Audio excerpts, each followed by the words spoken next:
Cette semaine, au podcast du CIQ, on reçoit Pierre-Luc Drouin qui nous partage une transaction qu'il a faite avec une balance de vente sans intérêt. C'est parti!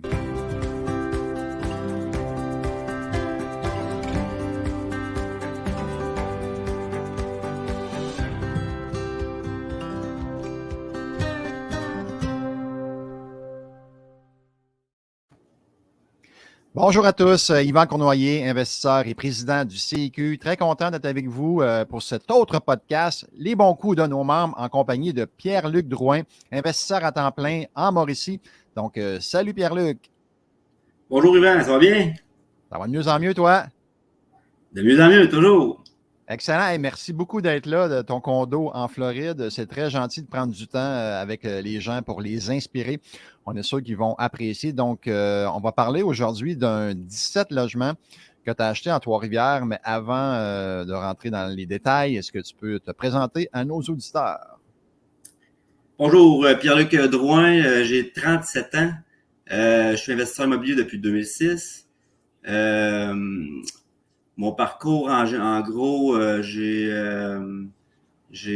été au cégep, comme tout le monde, sans trop savoir mon destin, pour finalement aller à l'université, faire un certificat en psychosocial. Puis ensuite, j'ai décidé de bifurquer vers la construction. Je me suis inscrit en charpenterie. J'ai toujours été une personne très travaillante. Je me suis jamais fié à ce que les autres pensaient. J'ai fait mes trucs en avançant tranquillement. Puis, de bon an en an, j'ai pris de l'expérience dans la construction. J'ai été chercher ma licence d'entrepreneur général.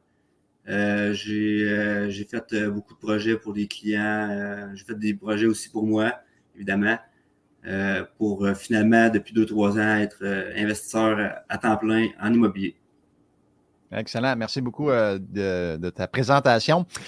Donc, là, on achète un 17 logements avec une balance de vente sans intérêt. Peux-tu nous en glisser un petit mot, nous résumer la transaction? Ben écoute, c'est ça, dans le fond, c'est une cliente, justement, que je travaillais dans ces logements. Puis, moi, à chaque personne que je rencontre, en fait, je me présente comme un investisseur immobilier, toujours prêt à acheter. Donc, je sème des graines, comme je dis. Puis, un jour,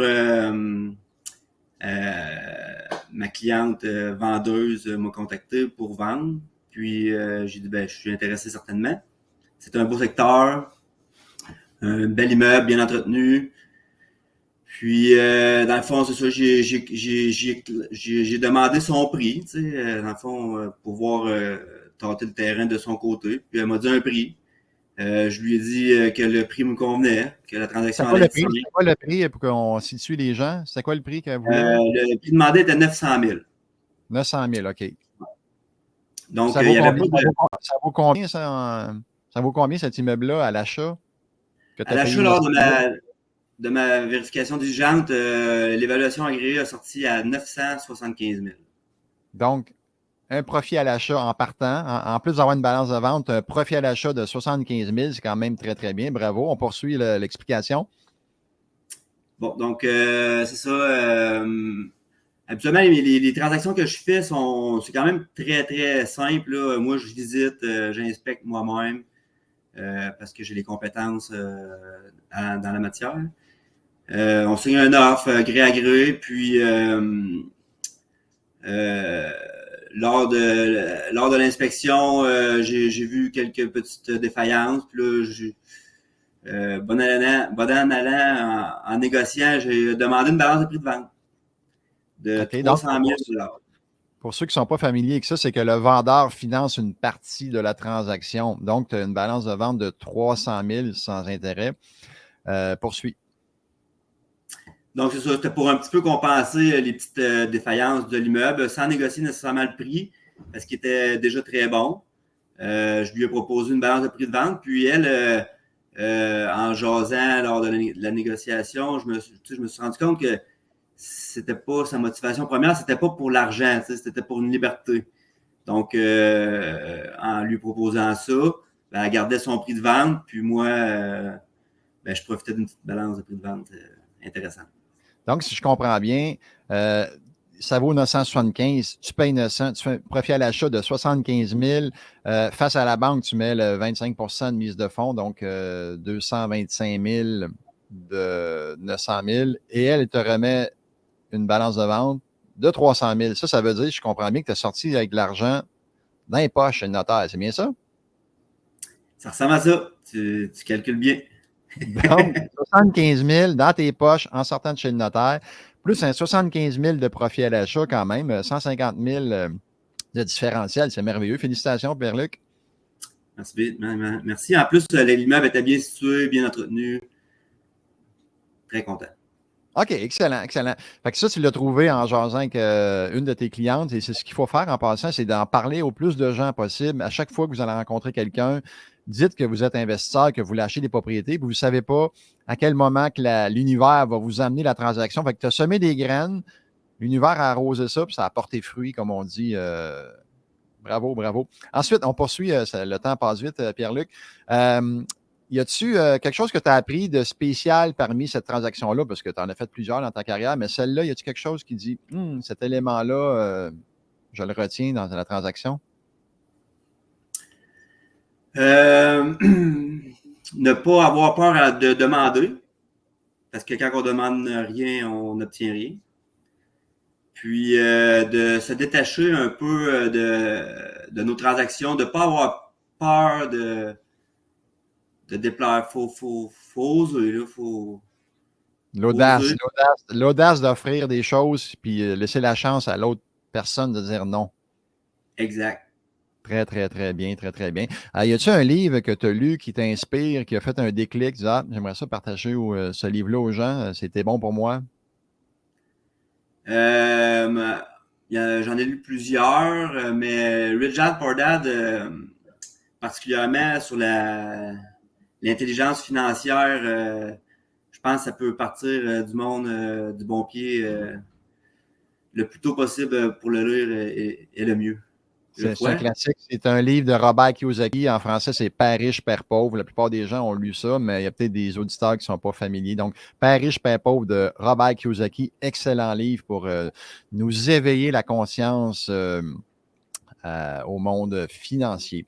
Est-ce que tu fais ça toute seule dans tes transactions ou vous êtes plusieurs dans votre équipe en tant qu'acheteur, je parle? J'ai débuté avec mon frère à 50%. On a acquis plusieurs immeubles pour un total de 80 portes à ce jour. Puis, de mon côté, je détiens aussi du commercial seul. OK. Tout à Dizaine de portes. Trois-Rivières? Ouais. OK, excellent, excellent. OK. Sinon, en complétant, as-tu un conseil aux gens qui débutent ou qui aimeraient peut-être aller à un autre niveau? Dire, OK, moi, j'ai une coupe de porte, mais je me sens bloqué, j'aimerais ça me débloquer ou peut-être même commencer à faire de l'investissement immobilier. As-tu un conseil à leur partager? Conseil, faites-le pour vous-même, pour les bonnes raisons. Puis, épargne. Ce que je veux dire, c'est que faut regarder ce qu'on dépense dans la vie parce que pour se créer de l'actif, il faut en accumuler au départ. Puis c'est ce que les gens ont de la difficulté au début.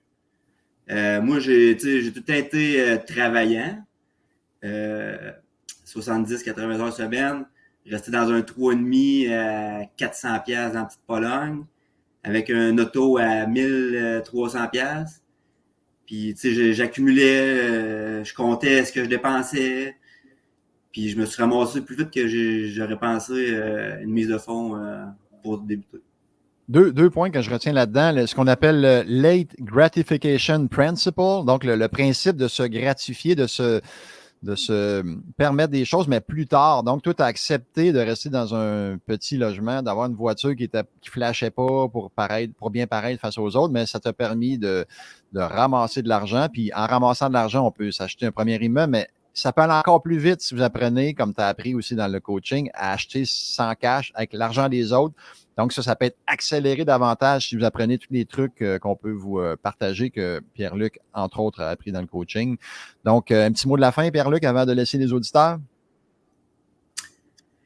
Un petit mot de la fin. Faut pas dire qu'il n'y a pas d'opportunités. Il y a toujours des opportunités. Il faut juste Les les, chercher. les, les chercher.